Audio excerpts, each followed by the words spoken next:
Racism, വംശീയത എത്രത്തോളം ഭയാനകമാകാമെന്നുള്ളതിന്റെ ഏറ്റവും പുതിയ ഉദാഹരണം. ശുദ്ധ വംശീയത എന്ന് സ്വദേശവാസികൾ പോലും പറഞ്ഞ ഹൃദയഭേദകമായ ഒരു ആക്രമണം.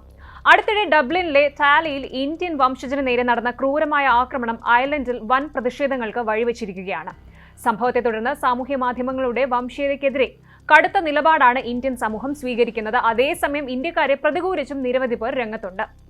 ജൂലൈ 10 ശനിയാഴ്ചയാണ് 40-കാരനായ ഇന്ത്യൻ ടെക്കി ടാലയിൽ പാർക്ക് ഹിൽ റോഡിൽ വെച്ച് ക്രൂരമായി ആക്രമിക്കപ്പെടുന്നത്. റിപ്പോർട്ടുകൾ പ്രകാരം ആമസോൺ ജീവനക്കാരനായ ഇദ്ദേഹം 3 ആഴ്ച മുമ്പാണ് അയർലൻഡിലെത്തിയത്. കുട്ടികളോട് മോശമായി പെരുമാറിയെന്ന് ആരോപിച്ച് ഒരു കൂട്ടം കൗമാരക്കാരും 6ഓളം മുതിർന്നവരും ചേർന്ന് ഇയാളെ ആക്രമിക്കുകയും വിവസ്ത്രനാക്കുകയും ചെയ്ത് റോഡിൽ ഉപേക്ഷിക്കുകയായിരുന്നു. ആക്രമണത്തിൽ ഇയാൾക്ക് കൈകൾക്കും കാലിനും മുഖത്തും കഴുത്തിലും സാരമായ പരിക്കുണ്ട്. ടാല യൂണിവേഴ്സിറ്റി ഹോസ്പിറ്റലിൽ പ്രവേശിപ്പിച്ച ഇദ്ദേഹത്തെ പിന്നീട് ഡിസ്ചാർജ് ചെയ്തു. ഇദ്ദേഹത്തെ ടാല സൗത്ത് കൗൺസിലർ ബേബി പെരെ പടം സന്ദർശിക്കുകയും ചെയ്തു. ഇന്ത്യക്കാരനെ സഹായിച്ച ഐറിഷ് വനിത ജെന്നിഫർ മുറെ രക്തം വാർന്ന് റോഡിന്റെ മധ്യത്തിൽ ഭാഗികമായി വിവസ്ത്രനായ നിലയിൽ സഹായം അഭ്യർത്ഥിച്ചുകൊണ്ട് ഇദ്ദേഹം കിടക്കുന്നത് ഭയാനകമായ കാഴ്ചയായിരുന്നു എന്ന് വിവരിച്ചു. അവർ ഇദ്ദേഹത്തിന് പ്രഥമ ശുശ്രൂഷ നൽകുകയും പുതപ്പ് നൽകുകയും ചെയ്ത ശേഷമാണ് എമർജൻസി സർവീസസിനെ ബന്ധപ്പെട്ടത്.